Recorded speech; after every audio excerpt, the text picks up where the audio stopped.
تین بہادر نوجوان بھائی تھے، تینوں اسلامی لشکر کے ساتھ جنگ کیا کرتے تھے۔ ایک مرتبہ یہ ہوا کہ رومیوں نے مسلمانوں پر شدید حملہ کیا، کئی مسلمان شہید ہوئے، کئی قید ہوئے، یہ تینوں بھائی بھی قید ہو گئے۔ رومی بادشاہ نے انہیں پیشکش کی کہ تم ہمارے مذہب پر آ جاؤ، نہ صرف یہ کہ تمہیں مال و دولت ملے گا بلکہ تخت و تاج بھی ملے گا، اور میں اپنی بیٹیوں کا نکاح تم سے کروا دیتا ہوں۔ تینوں نوجوان بڑے خوبرو، خوش شکل تھے، خوبصورت۔ اللہ اکبر، انہوں نے اس کی پیشکش کو ٹھکرا دیا۔ اس پر بادشاہ کو بہت غصہ آیا، اس نے 3 دیگیں منگوائی، ان میں تیل ڈال کر اسے آگ پر رکھ دیا۔ ان 3 بھائیوں کو ان دیگوں کے پاس لایا جاتا اور بادشاہ کی پیشکش، اس کی آفر اس کے سامنے رکھی جاتی، ان کے سامنے رکھی جاتی کہ اسلام کو چھوڑ دو، دامادی بھی ملے گی، پیسہ بھی ملے گا، آگے جا کے بادشاہ بھی بن جاؤ گے۔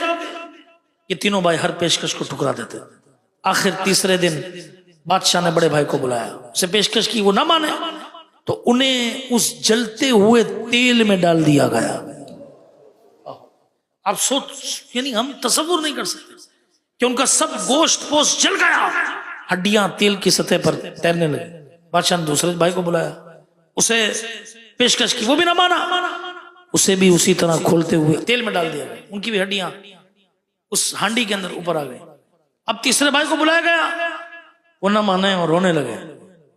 بادشاہ نے کہا کہ لگتا یہ ہے کہ یہ اس کی طبیعت کچھ مائل ہو گئی ہے۔ بادشاہ کو جو اور سمجھا تھا، یہ کسی اور وجہ سے رو رہے تھے، یہ اس وجہ سے رو رہے تھے کہ میرے دونوں بھائی اپنا ایمان سلامت لے کر چلے گئے، پتہ نہیں میرا کیا بنتا ہے۔ اتنے میں ایک درباری اٹھا، اس نے کہا کہ دیکھیے 2 بھائی تو اس کے آنکھوں کے سامنے مر گئے، ہو سکتا ہے کہ اس کے اوپر صدمہ ہو، آپ مجھے موقع دیجئے، میری بیٹی اسے کنورٹ کر لے گی۔ 40 دن اس نوجوان کے ساتھ وہ خوبصورت لڑکی رہی، اس سے بات چیت تو کرنا کیا، نوجوان نے اس کی طرف دیکھا بھی نہیں۔